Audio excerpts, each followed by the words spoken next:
தஞ்சாவூர் மாவட்டத்தில் காரடையான் நோன்பு நேற்று இரவு கடைபிடிக்கப்பட்டது. இது குறித்த ஒரு செய்தி தொகுப்பை தற்போது பார்க்கலாம். இந்து சமய மரபுகளில் பெண்கள் மிகுந்த பக்தியுடன் கடைபிடிக்கும் விரதங்களில் ஒன்று காரடையான் நோன்பு. கணவன் நல்ல உடல்நிலையுடன் நீண்ட ஆயுளுடன் வாழ வேண்டும் என்றும் குடும்பம் செழிப்புடன் இருக்க வேண்டும் என்பதற்காக மேற்கொள்ளப்படும் இந்த புனித விரதம் மாசி மாதமும் பங்குனி மாதமும் கூடும் நன்னாளில் மேற்கொள்ளப்படுகிறது. பெண்கள் காமாட்சி அம்மன், பார்வதி தேவி, மகாலட்சுமி போன்ற சக்தி வடிவமான அம்பாள்களை மனமுருகி வேண்டி இந்த நோன்பை கடைபிடிக்கிறார்கள். காரடையான் நோன்பு சாவித்திரி சத்தியவான் வாழ்க்கை வரலாற்றை பின்பற்றி இன்றளவும் கடைபிடிக்கப்படுகிறது.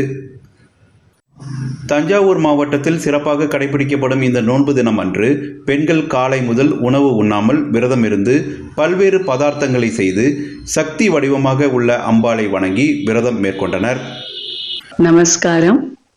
இன்னைக்கு காரடையா நோன்பு விரதம் அனுஷ்டிக்கும் நாள். எல்லாருக்கும் வாழ்த்துக்கள். மாசி சரடு பாசி படரும் அப்படிங்கிறது ஒரு வாக்கியம். தண்ணியில எப்படி பாசி படர்ந்துட்டே இருக்கோ அந்த மாதிரி மாசி மாசத்துல நாம கட்டிக்கிற சரடு கழுத்துல எப்பயுமே படர்ந்துட்டே இருக்குங்கிறது முதியவர் வாக்கு. இது சத்தியவானோட மரணம் ஏற்படுறது காட்டுல. அப்ப சாவித்ரி யமதர்மர் கிட்ட போராடினா எப்படி ஒரு பெண் போராடி அப்படிங்கிறது கிடையாது. பணிவா, அன்பா, புத்திசாலித்தனமா யமதர்மனுக்கு அன்புக்குரியவளா மாறி படிந்து தன்னுடைய கணவனை மீட்டெடுத்து கொண்டு வந்த நாள் இது. தமிழ்நாட்டுல இருக்கக்கூடிய ஒரு அருமையான மரபு. எல்லா இந்து பெண்களும் செலிப்ரேட் பண்ணக்கூடிய ஒரு விஷயம், ஒரு புனிதமான விரதம்.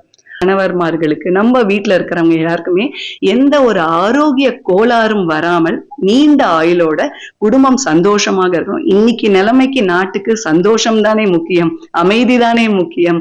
சோ இந்த ஒரு புனிதமான விரதத்தின் மூலமாக நம்ம இதையும் செய்து கொள்ளலாம். உருகாத வெண்ணையும் ஓரடையும் நான் நூத்தேன் ஒரு காலும் என் கணவர் என்னை விட்டு பிரியாமல் இருக்கணும். காமாட்சி தாயே நம. இந்து சமய மரபுகளில் பல்வேறு விரதங்கள் பின்பற்றி வந்தாலும் குடும்பத்தின் சக்தி வடிவமாக இருக்கும் பெண்களே குடும்ப நலனுக்காக இந்த நோன்பை கடைபிடிப்பது போற்றுதலுக்குரியது. தூர்தர்ஷன் தமிழ் செய்திகளுக்காக தஞ்சாவூரில் இருந்து ஆர். நந்தகோபால்.